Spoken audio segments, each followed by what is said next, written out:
जी में दोस्तों, आज से हम लोग मैथ और रीजनिंग का थोड़ा थोड़ा क्वेश्चन लेकर प्रैक्टिस करेंगे, क्योंकि प्रीवियस ईयर का जो भी क्वेश्चन होगा ना, उसी क्वेश्चन को हम इस वीडियो में डालेंगे। ठीक है, उसका पार्ट नंबर 1 है दोस्त। आज से हम वीडियो को शुरू कर रहे हैं और ये जो क्वेश्चन आप दिख रहे हैं, ये रेलवे ग्रुप डी में 2022 में इन सवाल को पूछा गया। ठीक है, इसीलिए आप लोग वीडियो के अंत तक जरूर बने रहिएगा दोस्त। ठीक है, तो चलिए शुरू करते हैं सवाल नंबर 1 से।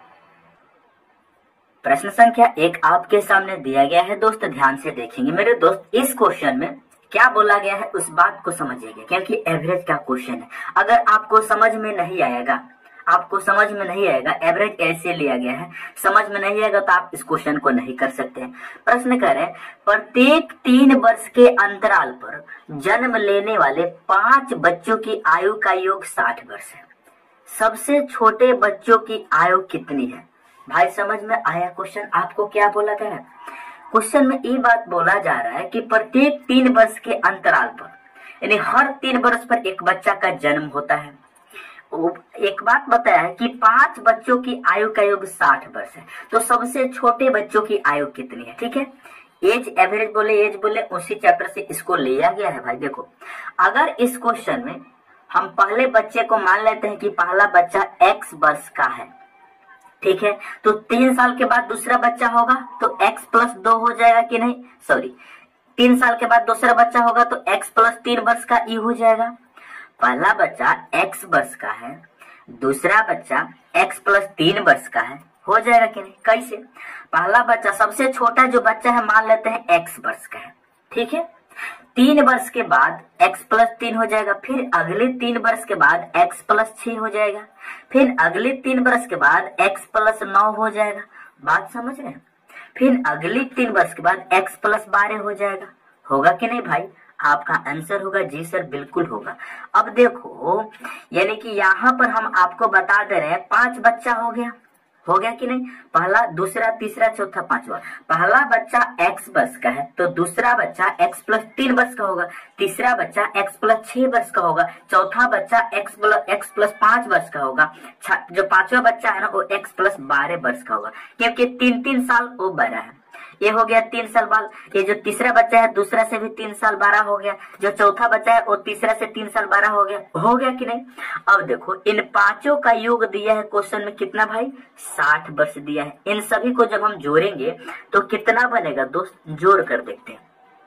इन सभी, सबसे पहले जो x है ना, इन सभी को आपस में हम जोड़ते हैं।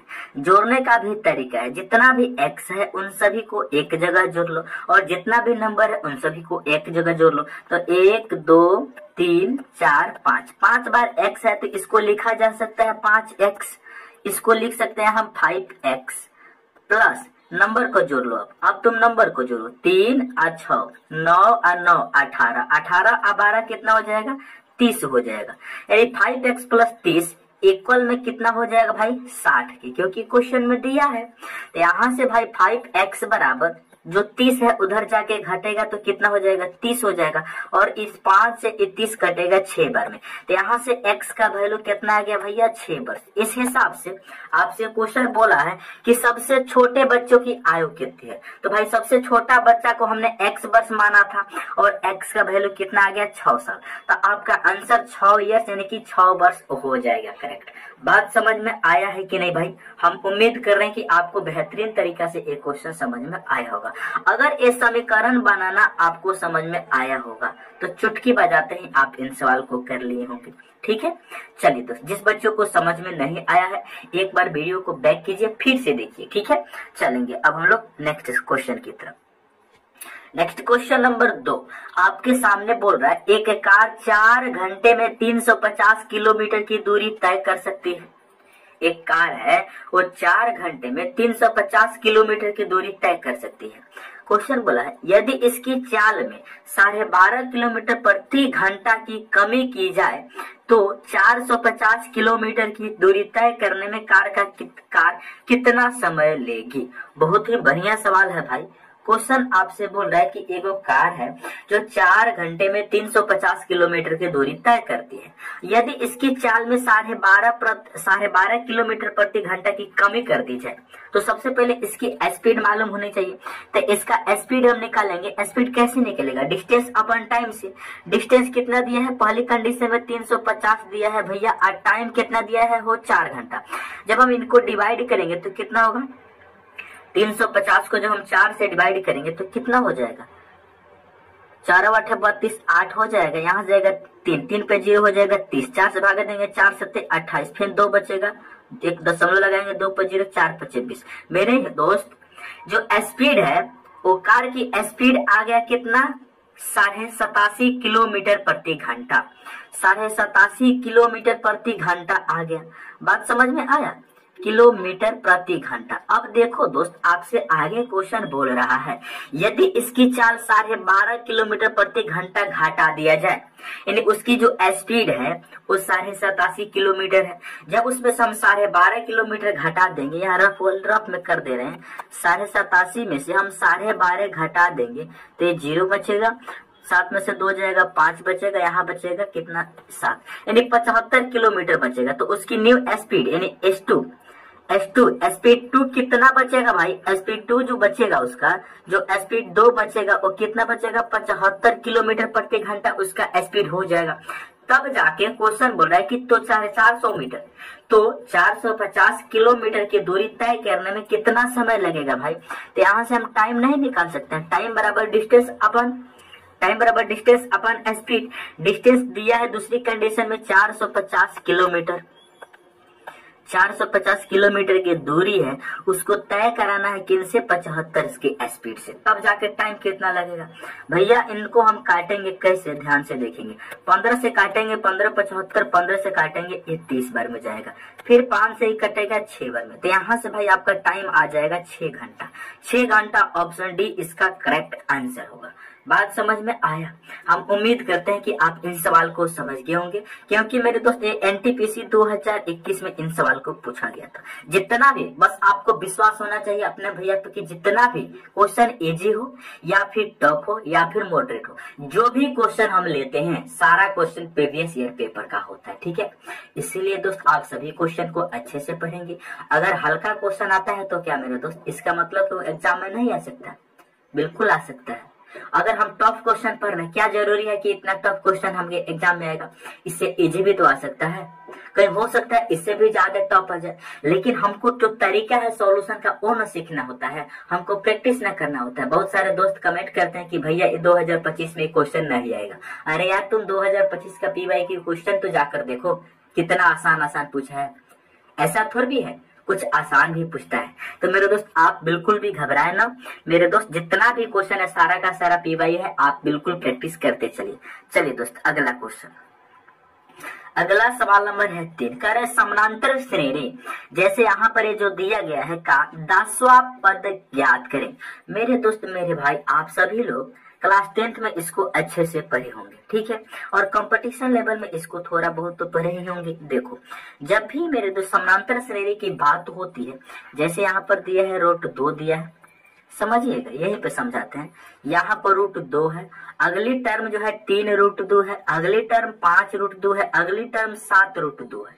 यहाँ पर आपको हम बता देते हैं, जो पहला पद दिया जाता है ना, इसको बोलते हैं हम ए, यानी प्रथम पद, ठीक है। इसको हम बोलते हैं हम a + d, ये क्या होगा भाई? दूसरा पद।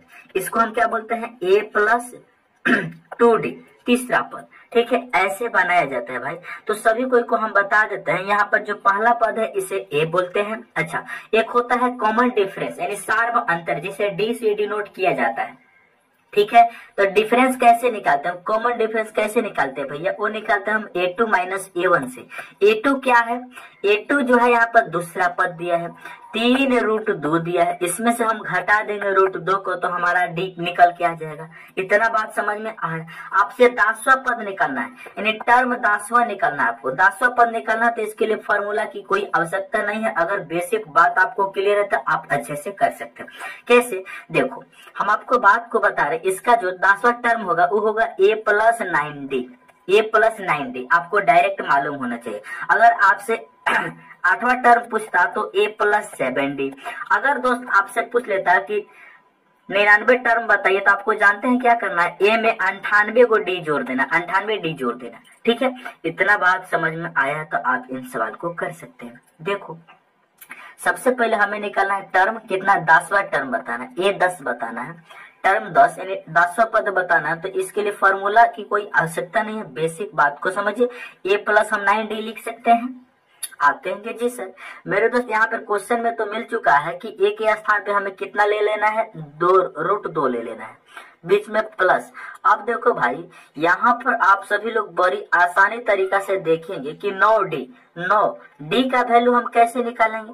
हमने अभी तो आपको बताया है भाई कि d का वैल्यू निकालना मेरे लिए कोई बड़ी बात नहीं है। कैसे, d जो निकालते हैं ना, अगला पद में से पिछला को घटा देते हैं।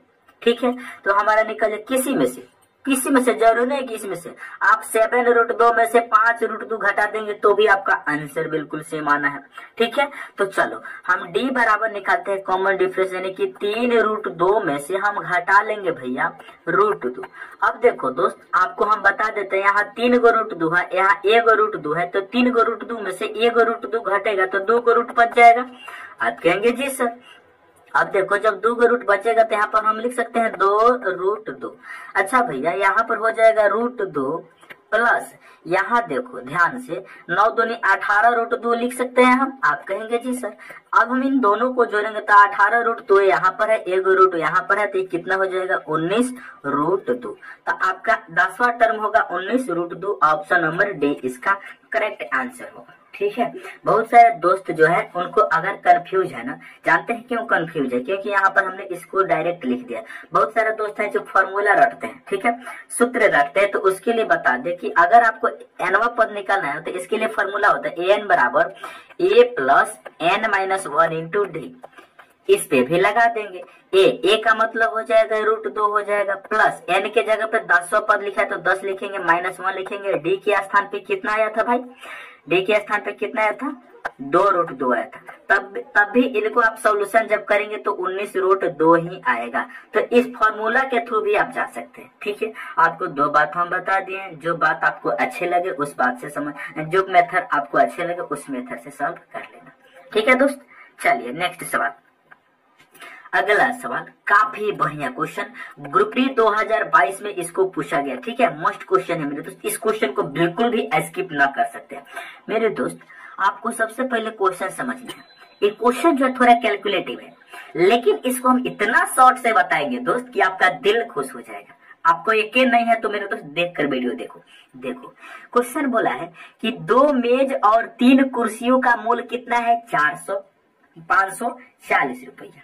ठीक है, 2 गो मेज और 3 गो कुर्सी का मूल्य कितना है, 540 रुपया, जबकि 2 गो मेज और 1 गो कुर्सी का मूल्य कितना दहल बा, 470 रुपया। तो 5 कुर्सियों का मूल्य ज्ञात कीजिए। मेरे दोस्त मेरे भाई हम आपको बता देते हैं, मेज को अगर हम m मान लेते हैं, m से मेज को हम m मान लेते हैं और कुर्सी को मान लेते हैं हम k मान लेते हैं। ठीक है, कोई दिक्कत कोई परेशानी, या फिर मेज को तुम मान लो टी से टेबल, अच्छा कुर्सी को मान लो चेयर सी, बात बढ़िया है। इन दोनों को अब देखो यहाँ पर हमने मेज को मान लिया टी, ठीक है, मेज को हमने टी से डिनोट कर दिया भाई, अच्छा कुर्सी को सी से डिनोट कर दिया।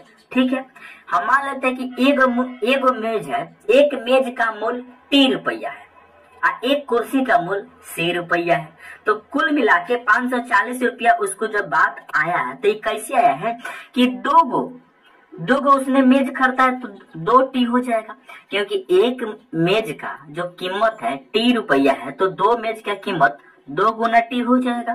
प्लस यहाँ देखो भाई, एक कुर्सी का मूल्य c रुपया है, हमने माना, देखो हमने आपको बताया कि नहीं, मेज का मान लेते हैं कि t रुपया है, एक मेज का मूल्य, एक मेज का मूल्य माना है t रुपया और एक कुर्सी का मूल्य को हमने क्या मान लिया है, एक कुर्सी जो है कुर्सी को क्या मानते हैं, एक कुर्सी का मूल्य हमने माना है c रुपया। यही बात ना है भाई। तो जब देखो एक मेज का मूल्य है t रुपया तो 2 गो है तो 2 से गुना हो जाएगा। अच्छा एक कुर्सी का मूल्य है c रुपया तो 3 कुर्सी है तो 3 से गुना हो जाएगा 3c। आप बराबर जब इनका मूल्य जोड़ेंगे तो कितना हो जाएगा भाई 540 रुपया। बात समझ में आया, समीकरण सेट करने में समझ में आया आपको। अच्छा, अगली कंडीशन में दिया है 2 गो मेज, यानी 2 गो मेज के मतलब 2 गो टी प्लस 1 गो कुर्सी यानी कि 1 गो सी। इनको जब हम जोड़ रहे हैं तो आ रहा है 470 रुपया। यहाँ तक बात समझ में आया। हम इसको मान लेते हैं समीकरण 1, हम इसको मान लेते हैं समीकरण 2। बात समझ में आया। अब देखो समीकरण 1 और समीकरण 2 को जब हम हल करेंगे भाई तो हमके क्या चाहिए, हमें क्या चाहिए भाई, क्वेश्चन ने बोला है 5 कुर्सियों का मूल्य बताइए, यानी 5 कुर्सी का मूल्य बताना है आपको। ठीक है, तो सबसे पहले यहाँ से आपको 1 गो कुर्सी का मूल्य बता देना, यानी सी का वैल्यू मालूम चल जाना चाहिए कि 1 सी, देखो जो कुर्सी है ना उसको हम सी रुपया माने हैं, तो हमें एक्चुअल सी का वैल्यू मालूम चल जाएगा। 1 कुर्सी इतना रुपये में मिलता है तो हम 5 से गुना कर देंगे तो 5 कुर्सी का मूल्य मालूम चल जाएगा। वही बात है भाई, ध्यान से सुनेंगे। यहाँ पर हम आपको बता देते हैं, अगर ये समीकरण 1 है, ये समीकरण 2 है, दोनों समीकरण को हम आपस में घटा ले भैया, दोनों समीकरण को हम आपस में घटा दे तो घटाएंगे तो ये 2 टी से 2 टी कट जाएगा, कटेगा कि नहीं भाई, 2 टी से 2 टी कट जाएगा। अच्छा, यहाँ 3 सी में से 1 गो सी घटेगा तो यहाँ पर बचेगा 2 गो सी, ये बराबर इधर कितना बचेगा 0, यहाँ बचेगा कितना भैया 14 में से 7 जाएगा 7 बचेगा, यहाँ 4 में से 4 जाएगा 0, यानी 2 सी बराबर है 70। तो यहाँ से आप काट कर सी का वैल्यू निकाल सकते हैं, सी यानी सी कटेगा 35 बार में। तो यहाँ से भैया आपको मालूम चल गया कि 1 सी यानी 1 कुर्सी जो है 35 रुपया का आता है। समझ में कैसे किया गया है। तो हमें बताना है 5 गो कुर्सी का मूल्य बताना है, तो 5 से मल्टीप्लाई हम कर देंगे 35 को। जब 5 से मल्टीप्लाई करेंगे तो 5 25 कैरी 2, 5 15 तो 70, यानी कि 175 रुपया आपका करेक्ट आंसर होगा ऑप्शन सी। बात समझ में आया, समझ में आया है कि नहीं भाई, बिल्कुल समझ में आपको आ गया होगा। ठीक है, बिल्कुल बेसिक है, क्योंकि ऐसा सवाल कभी भी आएगा तो आप इसके अलावा कोई तरीका आपके पास नहीं होगा। ठीक है, समझ में आया। चलिए दोस्त, अगला क्वेश्चन, अगला क्वेश्चन है 5 का है, ए एक कार्य का 1/3 भाग 5 दिन में पूरा कर सकता है और बी उसी कार्य के 2/5 भाग को 10 दिन में पूरा कर सकते हैं। ए और बी दोनों मिलकर इस कार्य को कितने दिन में पूरा करेंगे। काफी बढ़िया क्वेश्चन है भाई। सवाल आपसे ये बात बोल रहा है कि ए जो है 1/3 काम कर रहा है 5 दिन में, तो ये बताइए भाई ए पूरा काम कितना दिन में करेगा। ए पूरा काम करेगा जो 5 है ना, ये पूरा काम करेगा जो ये 5 है, ये 3/1 से मल्टीप्लाई हो जाएगा, क्योंकि 3/1 जब उधर जाएगा बराबर के उस साइड में तो पलट जाएगा, तो ये कितना हो जाएगा 15 हो जाएगा। यहाँ से हमें अब एक्चुअल मालूम चल चुका है कि ए जो है एक दिन में ए जो है पूरा काम को करता है तो 15 दिन का समय लेता है। ऐसे ही हमें बी का मालूम चलना चाहिए, तो बी का कैसे निकालेंगे भाई। देखो बी उसी काम का 2/5 भाग को करता है 10 दिन में, तो बी जो है 2/5 भाग करता है 10 दिन में भाई, तो बी पूरा काम कितना दिन में करेगा हो, यानी कि 10 आप 5/2 ये पलट जाएगा, 5/2 से मल्टीप्लाई हो जाए, 2 से 10 कटेगा, 5 बार में 5 25। तो यहाँ से मालूम चल चुका है कि बी जो है टोटल काम करता है 25 दिन। इसको डायरेक्ट लिखे, स्पेस की मेरे पास कमी है, हम डायरेक्ट लिख रहे हैं भाई। यहाँ तक बात आपको समझ में आ गया होगा। बी के लिए कितना हमने निकाल लिया है, बी निकाल लिया कि बी करता है 25 दिन में। कैसे आया है समझ गए होंगे। अब कलर को चेंज करते हैं तब दिखाते हैं आपको कैलकुलेशन का जादू। अब देखो दोस्त, यानी आपको ये मालूम चल चुका है कि ए टोटल काम 15 दिन में पूरा कर लेता है, बी कर लेता है 25 दिन में। अब देखो दोस्त, सबसे पहले इन दोनों का एलसीएम लेंगे। एलसीएम कितना हो जाएगा भाई 75 हो जाएगा। अब देखो 75 को हम 15 से डिवाइड करेंगे तो कितना बार में जाएगा, 15 से डिवाइड करेंगे। जब इस 75 को डिवाइड करेंगे कितना, 15 चौका 60, 15 75 5 बार में जाएगा। अच्छा, इस 75 को जब हम 25 से डिवाइड करेंगे तो 25 × 75। इस हिसाब से ए जो है एक दिन में 5 यूनिट काम करता है, बी जो है एक दिन में 3 यूनिट काम करता है। आपको मालूम चल गया। अब बताना है कि भाई ए और बी दोनों मिलकर इस काम को कितने दिन में पूरा कर लेंगे। टोटल काम है भैया कितना 75। ए एक दिन में 5 करता है, बी एक दिन में 3 करता है, दोनों को जोड़ेंगे तो एक दिन में 8 यूनिट काम करेंगे। तो 75 को 8 से डिवाइड करेंगे तो 8 9 72, 3 सही 8 दिन आपका आंसर हो जाएगा। किस ऑप्शन में दिया है भाई? ऑप्शन नंबर ए में दिया गया है। हम उम्मीद कर रहे हैं कि आप इन सवाल को भी समझ गए होंगे। किसी भाई को कोई दिक्कत है, कोई परेशानी है, हो कोनो दिक्कत परेशानी नहीं होनी